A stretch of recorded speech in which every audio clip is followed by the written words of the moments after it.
code is the key to activate the soul. So the soul, when we say the word, we always think in terms of like religion, and we say that it's not existent, that like it's written in a religious book, and so it cannot just exist. But what some scientists actually say is that soul can actually exist in the form of quantum information. So, for example, the occult theory, it states that the soul is a quantum information that's contained within the microtubules of the brain, and that's what Dr. Stuart Hameroff and Roger Penrose had stated, that the soul is actually the quantum information contained within the microtubules of the brain. And moving on, Dr. Kristen Helwig, researching into medicine and physics, what he stated is that the information in the central nervous system can be encoded, and hence it can actually be it can actually be coded out of the brain. So that means that he's convinced that it can soul can have a quantum state.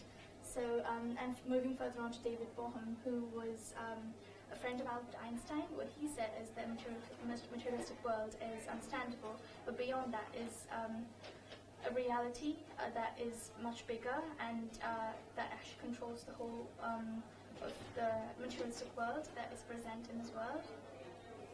So now that we can actually say this is quantum information,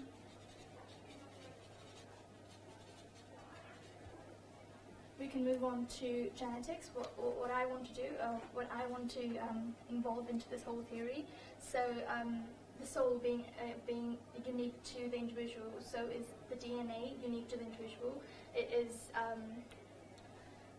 is a unique molecule, and it cannot be replicated identically. Even when it is replicated identically, it still has differences. For example, in clones, even when clones are replicated, they still show differences. That's what Peter and H. Keegan has been saying, that that the soul can still be. The clones can actually be replicated, but at the same time the DNA is not identical. There are always differences, even like in gene expression, etc. So as long as the DNA cannot be replicated, it means that the DNA can still be activating and assigning the soul to an individual, and that's what I would like to propose. And moving on further, another evidence that I've got in terms of validating my theory is that consciousness being something that is assigned to an individual by the soul.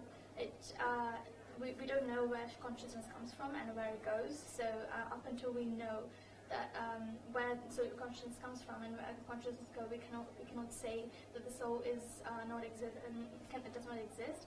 And this is exactly what Dr. Hans Peter has been saying, where he said that consciousness that the brain has inscribed information on how the soul, the self-existence of a man is inscribed in the brain, but also on a spiritual quantum field, where the consciousness cannot be destroyed. It always exists even after the death of a man. So that's what I have as evidence to validate my theory. And the relevance to all of this today is that we as individuals need to know more about the world, and the more earlier that we know about the world, the more it's actually going to be useful to us, the more we actually have control over it, and the more we can actually make the world a better place for all animals and plants and humans in particular. So if we'd known about global warming 20 years ago, we wouldn't be in the crisis we are facing right now. So the more earlier we try to understand the world outside the box, we can actually have control over it, and the more we can actually know about it and make it a better place for everybody. So that's my